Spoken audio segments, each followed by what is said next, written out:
হাসপাতালের আইসিইউতে কাউকে দেখতে গেলে বোঝা যায় আমরা কতটা ভালো আছি, আর শ্মশানে অথবা কবরস্থানে গেলে বোঝা যায় মানুষের মূল্যটা কোথায়। বিশ্বাস করুন, আমাদের জীবনে আমরা যখন ভালো থাকি না, তখন আমরা এগুলোতে কোনো ধ্যান বা নজর দিই না। কিন্তু আইসিইউতে গেলে একটা পেশেন্টকে যখন আমরা দেখি যে সে শুয়ে আছে এবং তার চতুর্দিকে একগাদা যন্ত্রপাতি রয়েছে, বাঁচার কি মরিয়া চেষ্টা না। কিন্তু কী আশ্চর্য, আমরা যখন জন্ম নিই উপরওয়ালা কিন্তু সুন্দর একটি শরীর দিয়ে আমাদের কাছে পাঠান, আমরা সেই শরীরটা কিন্তু জাস্ট ধরে রাখতে পারি না। আমরা নিজেদের কিছু অভ্যাসের ফলে, কিছু খাদ্যাভ্যাসের ফলে, কিছু দৈনন্দিন জীবনের হ্যাবিটের ফলে আমরা আমাদের শরীরকে না তিল তিল করে নষ্ট করে ফেলি, এবং একটা সময় আসে যখন শরীর আর বহন করতে পারে না এবং আমাদেরকে আইসিইউতে যেতে হয়।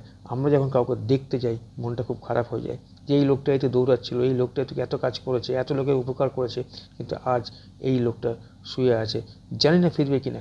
কিন্তু এটা তো ঘটনা যে বাঁচার একটা আপ্রাণ চেষ্টা করছে। আর আমরা যখন কোথায় যাই বলুন তো, শ্মশানে বা কবরস্থানে যাই না, তখন বুঝতে পেরে যাই যে মানুষের মূল্যটা কোথায়।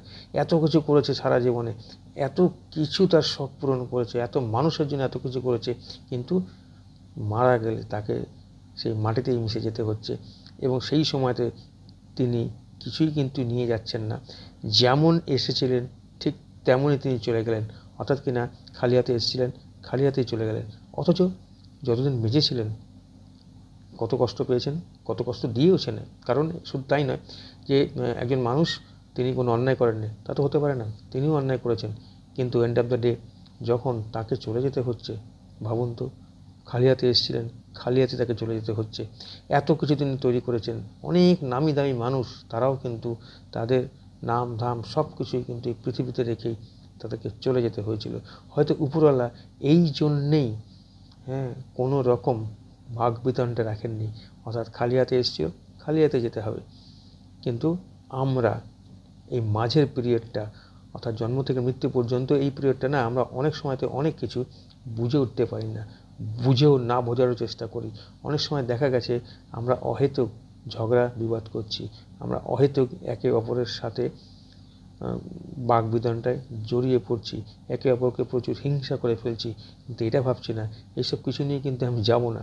এন্ড অফ দ্য ডে কী হবে বলুন তো, আমি যদি কিছু কাজকর্ম ভালো করে থাকি তো সেটাই কিন্তু মানুষের মনে থাকবে।